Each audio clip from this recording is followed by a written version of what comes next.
गेल्या अनेक दिवसांपासून शेतकऱ्यांच्या तक्रारी प्राप्त होत होत्या। मी मागील अनेक दिवसांपासून लक्षवेधीच्या स्वरूपात मांडण्याचा प्रयत्न करत होतो, पण आज माननीय सभापती श्री शिंदे साहेबांनी ही लक्षवेधी लावण्यास अनुमती दर्शविली आणि पणन मंत्री श्री जयकुमार रावल साहेबांनी आज या संपूर्ण प्रकरणाची गांभीर्यता पाहता उच्चस्तरीय चौकशी नेमण्याचे आदेश दिलेले आहेत। मूळ प्रकरण काय आहे तर हे प्रकरण आहे अकोट कृषी उत्पन्न बाजार समितीमध्ये कापूस आणि ज्वार खरेदीच्या 50-50 कोटी रुपयाच्या अपहाराच्या संदर्भात कापूस खरेदीमध्ये भ्रष्टाचार झाल्याबाबतची तक्रार 12/6/2024 रोजी दिली गेली होती आणि त्या तक्रारीमध्ये चौकशी सुरू असल्याचं सांगितलं गेलं होतं उत्तरामध्ये। ह्या चौकशीचे आदेश दिले गेले पणन मंत्र्यांकडून फेब्रुवारी महिन्यामध्ये आणि तिथले AR, तिथले DDR आणि तिथले कृषी पणनचे सहसचिव श्री प्रवीण फडणवीस।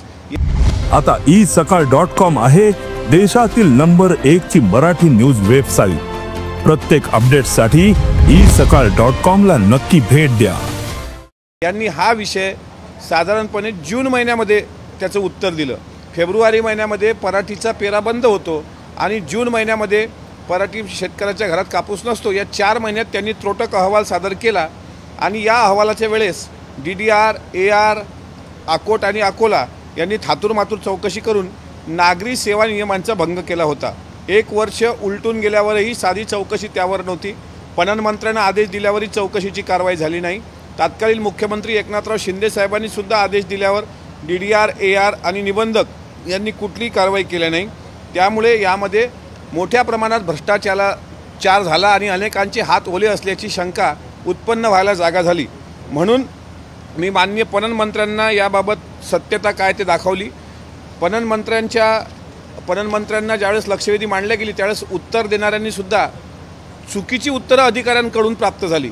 त्यामधलं जे एक उत्तर लक्षवेधीच्या उत्तराच्या निमित्त आलेलं आहे त्या उत्तरामध्ये साधारणपणे Sant Narsing Maharaj farmer producer company Akot यांनी खरेदी विक्री सहकारी संघ अकोट यांनी नोंदणीकृत शेतकऱ्यांकडून 5127 व 5032 क्विंटल ज्वारी खरेदी असल्याचे नमूद केले आणि त्यामध्ये उत्तरात सुद्धा सरकारकडून असं आलं की अकोट येथे या फार्मर प्रोड्युसर कंपनीने 5032.5 क्विंटल ज्वारी नोंदणीकृत शेतकऱ्यांकडून खरेदी केली। हे असं उत्तर आल्यानंतर सभागृहामध्ये मी शेतकऱ्यांचे 7 वारे दाखवले। हे जे शेतकऱ्यांचे 7 वारे माझ्या हातामध्ये आहेत त्या एकाही शेतकऱ्याच्या 7 वाऱ्यावर म्हणजे 803 शेतकऱ्याचे हे 7 वारे आहेत। यावर मूग, तूर, कापूस आणि सोयाबीन याचाच पेरा दाखवलेला आहे। कुठेही ज्वारीचा पेरा दाखवला गेला नव्हता। म्हणजे शेतकऱ्याचे खोटे 7 वारे तयार करून त्यांच्या खोट्या सह्या घेऊन ते खोट्या पद्धतीने स्कॅनिंग करून हा मोठ्या प्रमाणात हा ज्वारी खरेदीचा घोटाळा करण्यात आला। सोबतच CCIच्या माध्यमातून जसं सरकार कापूस खरेदी करतं त्यामध्ये सुद्धा मोठ्या प्रमाणात या कृषी उत्पन्न बाजार समितीने घोटाळा केला आणि ते घोटाळा केल्यानंतर माननीय पणन मंत्र्यांनी त्याचे सुद्धा चौकशीचे आदेश दिले होते। कापसाच्या बाबतीत CCIच्या बाबतीत लावलेलं आहे नाही असं एक जयकुमार रावलचा कागद लावलेला आहे बघा। त्यामुळं कापूस खरेदीमध्ये झालेला भ्रष्टाचार तो भ्रष्टाचार हा सुद्धा मोठ्या प्रमाणात होता। याचं सुद्धा गांभीर्य पणन मंत्र्यांनी ओळखलं आणि कापसाच्या रुई अनियमितता करून तब्बल 2000 कोटींपेक्षा राज्यात मोठा घोटाळा कृषी उत्पन्न बाजार समित्यांचा।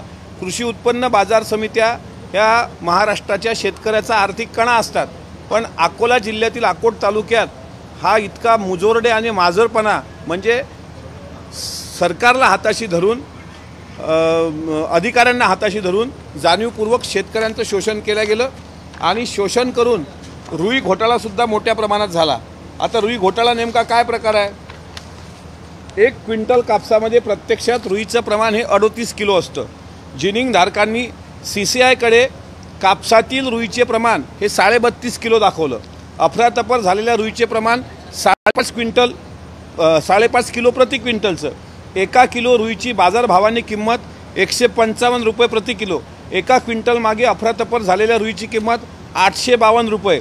रुईच्या एका गाठीसाठी लागणारा कापूस 5 क्विंटल एका कापसाच्या गाठीमागे झालेली अफरातफर रुपयामध्ये 4,262 रुपये. चोहट्टा बाजार तालुका अकोट जिल्हा अकोला या सेंटरवर 45,000 गाठीचं काम झालं आणि अकोट या कृषी उत्पन्न बाजार समितीच्या सेंटरवर 55,000 गाठीचं काम झालं. म्हणजे महाराष्ट्रात जवळपास 46 लाख गाठीचं काम झालं.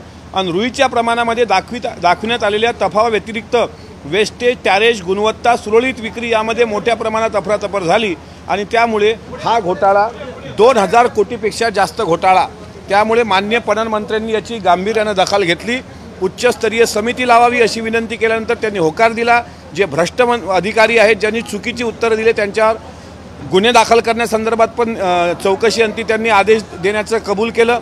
आणि इतकंच नाही तर अकोट कृषी उत्पन्न बाजार समितीचं जे संचालक मंडळ आहे त्या भ्रष्ट कारभारावर सुद्धा त्यांची ते बरखास्त करून त्यांची चौकशी करून त्यांच्यावर फौजदारी गुन्हे दाखल करण्यासंदर्भात SIT नेमणे आणि फौजदारी गुन्हे दाखल करण्यासंदर्भात माननीय पणन मंत्र्यांनी होकार दिला.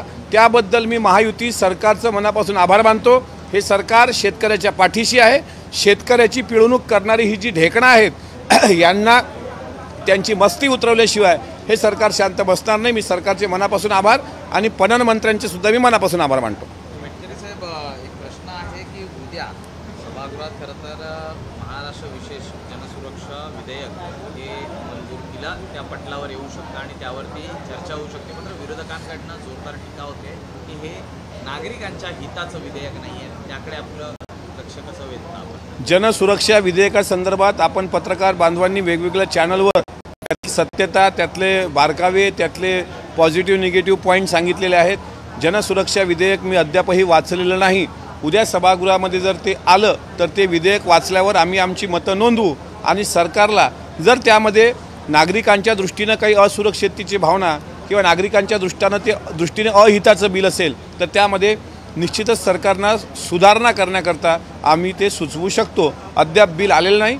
बिल खालच्या सभागृहात मांडलं जाईल, वरच्या सभागृहात मांडलं जाईल आणि दोन्ही सभागृहात पारित झाल्यानंतरच ते बिल मान्य होईल. पण विरोधकांना जर त्यामध्ये काही शंका असेल तर त्या शंकेचं निराकरण केल्यानंतरच हे बिल सभागृहात मांडलं जाईल किंवा मंजूर होईल असं मला वाटतं.